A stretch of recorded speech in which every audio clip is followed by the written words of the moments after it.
자, 오늘은 잉크스케이프를 이용해서 명찰 만드는 실습을 한번 해보도록 할게요. 자, 그 전에 잉크스케이프에서 제공하는 대표적인 몇 가지 기능을 좀 살펴보자면 상단에 보면 파일을 관리하는 내용들이 있고요. 우리가 주로 사용하게 될 개체, 경로, 그리고 문자열과 관련된 기능들도 이렇게 볼 수가 있죠.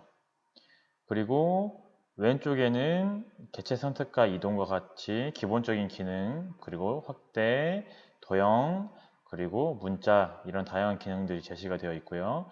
이런 것들을 좀 세부적으로 활용하는 것이 바로 이 오른쪽에 있는 기능들입니다. 그래서 우리가 이 왼쪽과 오른쪽에 있는 이런 기본적인 기능들은 실습을 하면서 그때그때 상황에 맞게 필요에 따라 선택해서 쓰도록 할게요. 자, 먼저 화면을 보면은 우리가 작업할 수 있는 모습이 이렇게 조그맣게 제시가 되어 있는데, 자, 다 같이 컨트롤을 한번 눌러보고요. 마우스 휠을 한번 위로 아래로 한번 움직여 볼게요. 그래서 휠을 움직여주면 이렇게 왔다 갔다 하는 모습을 볼 수가 있는데요. 이거는 작업하는 사람의 기호에 맞게 여러분들이 크기를 조절해주면 좋을 것 같습니다. 자, 선생님은 앞으로 좀 확대를 해서 모습을 보도록 할게요. 자, 명찰을 만들려면 가장 먼저 뭐가 필요하죠? 맞아요. 명찰의 틀이 필요해요. 명찰의 틀을 이 네모난 박스로 한번 만들어 보겠습니다.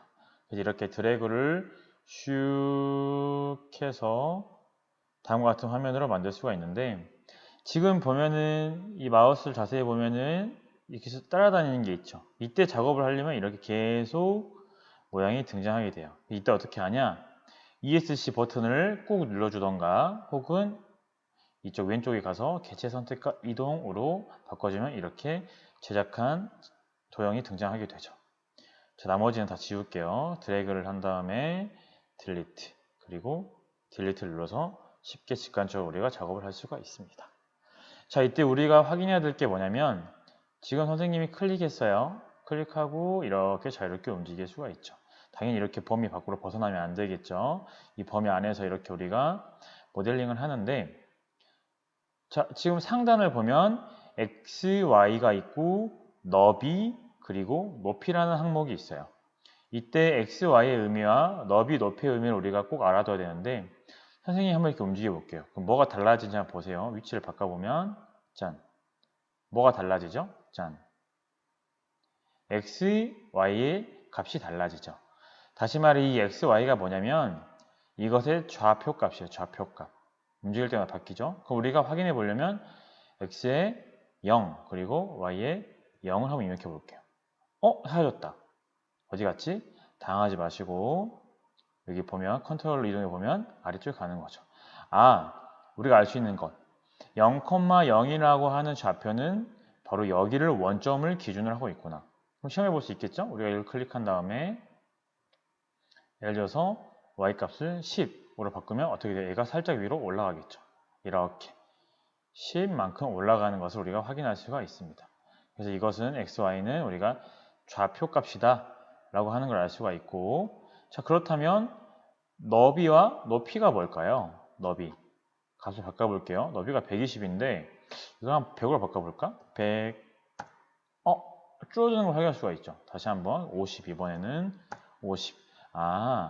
이 너비라고 하는 것은 이 도형의 가로 길이를 의미하는 것이었구나. 우리가 알 수가 있습니다. 그럼 100으로 바꾸고요. 그럼 높이는 당연히 이 세로 길이라는 걸 알 수가 있죠. 그래서 말 그대로 너비, 가로의 너비와 높이의 세로가 만난 거구나 라고 우리가 알 수가 있습니다. 그래서 우리는 이 기본적인 크기를 한번 이용해 보도록 할게요. 그래서 예를 들어서 선생님이 여기를 120 그리고 이 높이를 50 이렇게 만들면 다음과 같은 명찰의 프레임을 만들 수가 있겠죠. 혹시 우리가 작업하다 실수했다 라고 하실 경우에는 컨트롤 Z를 누르면 이전의 형태로 돌아갈 수가 있습니다. 다시 한번 60 했을 때 키웠죠. 선생님이 컨트롤 Z를 누르면 다시 이전과 같은 화면으로 작업 전으로 돌아갈 수가 있어요. 자, 그렇다면 이때 우리가 좀 확인해야 될 게 뭐냐? 자, 이것을 클릭해 준 다음에 오른쪽을 보면 채움 윤곽선 특성, 윤곽선 특징이 있어요. 이걸 클릭을 해보면 오른쪽에 이 도형과 관련돼서 세부적인 정보가 등장하게 됩니다. 그래서 이때 이렇게 채움을 할 수도 있고요. 색상에 따라서. 그리고 이 윤곽선을 색깔도 바꾸기 다르게 할 수가 있어요. 그리고 윤곽선 스타일도 이렇게 두께를 조절할 수가 있죠. 근데 우리는 기본적으로 채움은 없이, 그리고 윤곽선은 기본으로, 그리고 윤곽선 스타일도 기본으로 세팅을 하고 시작해 보도록 하겠습니다. 자, 그럼 이때 우리가 필요한 게 뭐냐면은 명찰이 지금 모양이 어떤 모양이죠? 직사각형 모양이에요. 여기서 우리가 이걸 약간 동글동글하게 만들고 싶단 말이지. 그럼 어떻게 하냐면 이 친구를 더블 클릭을 해줍니다. 그럼 또 신기하게 새로운 세상으로 들어가게 돼요. 이때 RX, RY라는 값이 있는데 이 설정을 보면 둥근 모퉁이로 만들어준다라는 개념이 있죠. 이걸 우리가 예를 들어서 10으로 바꿔주면 이렇게 X를 기준으로 둥글게 되고요. Y도 마찬가지로 10으로 해주면 이렇게 똑같이 작용되는 걸 우리가 볼 수가 있죠. 그래서 이렇게 둥글게 된 상태에서 시작을 해볼게요. 한번 30으로 해볼까? 20으로 하면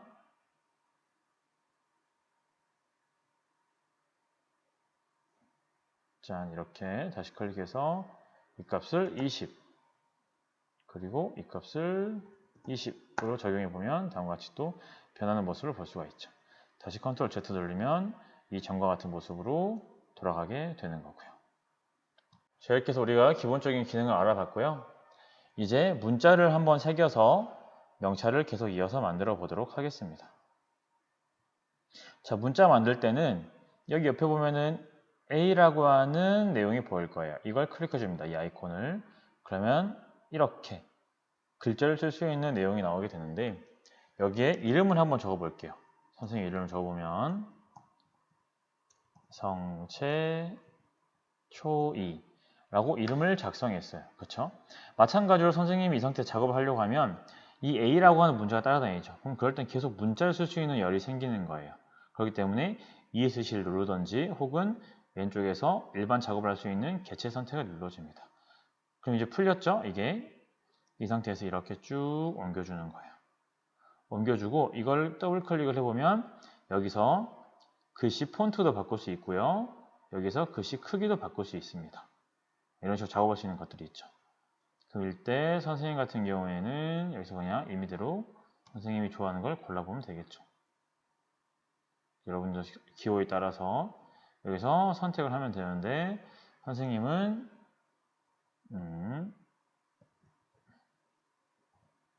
프랭클린 고리 헤비체로 이용해 볼게요. 조금 두꺼운 글씨체죠. 이 상태에서 글씨체 크기를 한번 키워보겠습니다. 56? 너무 큰데? 32? 너무 작은데? 48? 어허, 48 괜찮네요. 자, 이 상태에서 작업을 해보면 얘를 이렇게 끌어서 직관적으로 조금 아쉽네. 그러면은 42로 해보겠습니다.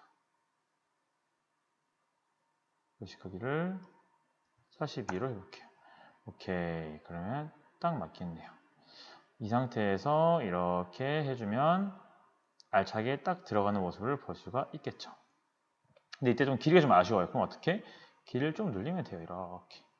그래서 이렇게 보면 되고요. 조금 긴 것 같아. 그럼 이렇게 좀 줄여주면 돼요. 그럼 이렇게 되겠죠. 근데 지금 선생님이 보면 이렇게 지금 직관적으로 느낌상으로 정렬을 맞추고 있는데 이 정렬을 한 번에 맞출 수 있는 방법이 있어요. 뭐냐면 예를 들어서 눈에 보기 좋게 선생님이 세팅해보면 이렇게 지금 딱 봐도 중심이 맞지 않는 상태가 있는데 이때 이렇게 딱 전체적 클릭을 해줘요. 여러 개를 동시에 클릭할 때는 설정할 때는 Shift 버튼을 눌러주면 이렇게 여러 개를 할 수 있습니다. Shift를 누른 상태에서 여러 개의 개체를 선택해 주고요. 여기 개체라고 하는 곳에 들어가 보면 정렬과 배분이라고 하는 게 있어요. 여기를 딱 들어가 주면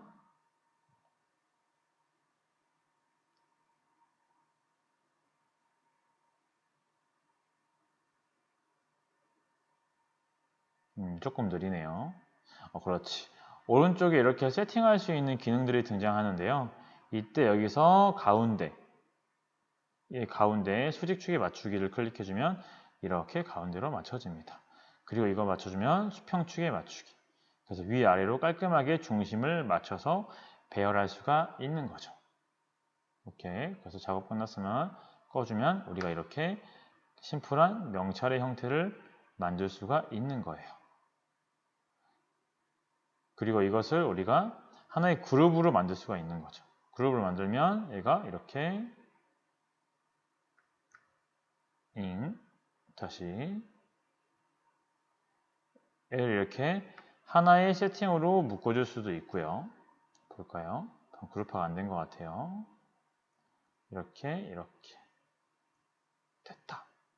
지금 그룹이 된 순간 이게 하나의 덩어리로 움직이게 되는 거죠. 그래서 내가 작업이 다 끝났다 라고 하실 때는 이렇게 하나의 덩어리로 만들어 줄 수도 있습니다.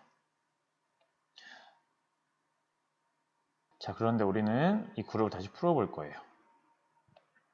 그룹을 풀면 다시 별도의 개체로 이렇게 움직이기 시작합니다. 자, 이때 우리가 하나 알아야 될 게 뭐냐면 우리가 합과 차라는 기능이 있는데 이렇게 쓱 전체적으로 해준 다음에 우리가 경로에 들어가서 차를 해줄 거예요. 차를 해주면 어떻게 되죠? 이렇게 다음과 같이 뭔가 구멍이 뽕 뚫린 듯한 느낌이 나는 거죠. 그래서 차라는 기능이 뭐냐?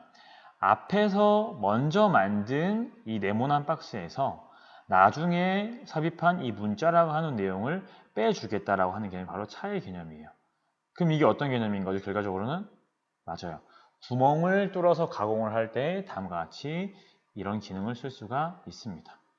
그래서 우리가 레이저 커팅기를 이용해서 이 전체적인 재료 안에서 선생님의 이름을 구멍으로 이렇게 새겨서 명찰을 만드는 디자인이다 라고 우리가 생각을 해볼 수가 있어요. 그래서 이제 우리가 지금 잉크스케이프를 이용해서 간단하게 명찰을 디자인해 봤고 이 명찰을 이제 파일 저장을 한 다음에 레이저 커팅기에서 호환할 수 있는 프로그램을 다시 또 작용을 해줘야 합니다. 자, 그럼 한번 볼게요. 어떻게 하냐면 파일을 눌러볼게요. 파일을 누르면 여기 다른 이름으로 저장하기가 있습니다. 그럼 이때 보면은 여기에 프로그램을 저장할 수 있는 파일들이 굉장히 많죠. 그렇죠. 굉장히 많죠. 그래서 이때 보면 선생님이 명찰이라고 할게요. 명찰하고 친절하게 잉크스케이프라고 적겠습니다. 그래서 선생님 명찰을 적는데요. 이때 파일을 저장하는 방법은 크게 두 가지가 있어요. 첫 번째로는 svg라고 하는 파일이 있죠. 이 파일을 저장했을 경우에는 우리가 언제든지 다시 여기 화면으로 돌아와서 이 내용을 수정할 수 있는 파일을 만드는 게 svg예요. 그렇기 때문에 선생님은 이 svg로도 저장을 해놓고 일단 두 번째 여기 보면은 dxf라는 파일이 있어요. dxf 바로 우리가 이 파일로 저장을 해 주어야 합니다. 그래야 우리가 앞서 다운받았던 rdworks라고 하는 변환 프로그램을 이용해서 레이저 커팅기로 출력을 할 수가 있어요. 그래서 여러분들에게 추천하는 건 첫 번째, 수정할 수 있는 svg 파일을 별도로 저장을 하고 혹시 모르니까요. 두 번째로는 이제 진짜로 우리가 변환할 dxf 파일로도 저장을 해라 라고 추천을 해줍니다. 그럼 우리는 이제 dxf 파일만 한번 저장을 해볼게요. 이걸로 저장을 하면 다음과 같이 등장을 하게 됩니다. 이때 기본 단위는 PT가 아니라 밀리미터로 바꿔주세요. 기본 단위는 밀리미터로 바꿔주세요. 밀리미터로. 이거 중요합니다. 계산할 때 여러분들 나중에. 그래서 이거는 우리가 밀리미터로 바꿔줄 수 있도록 하고요. 그리고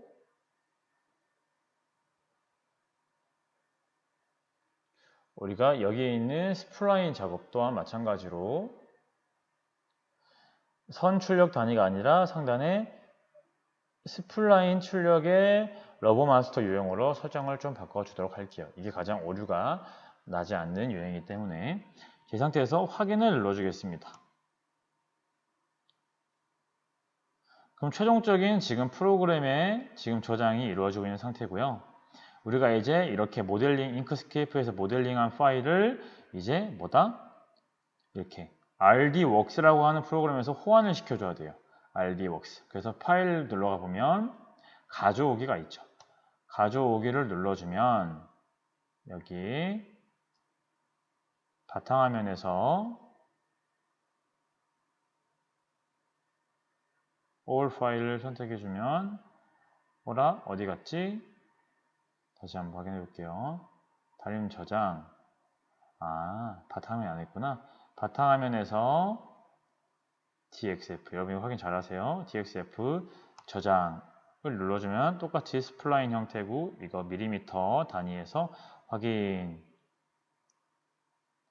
저장이 완료가 됐죠. 그렇다면 이거 확인하고 다시 RD웍스로 가서 가져오기를 눌러주면 바탕화면에 이렇게 잉크스케이프 명찰이라고 하는 것을 우리가 확인할 수가 있습니다. 그래서 오픈을 눌러줄게요.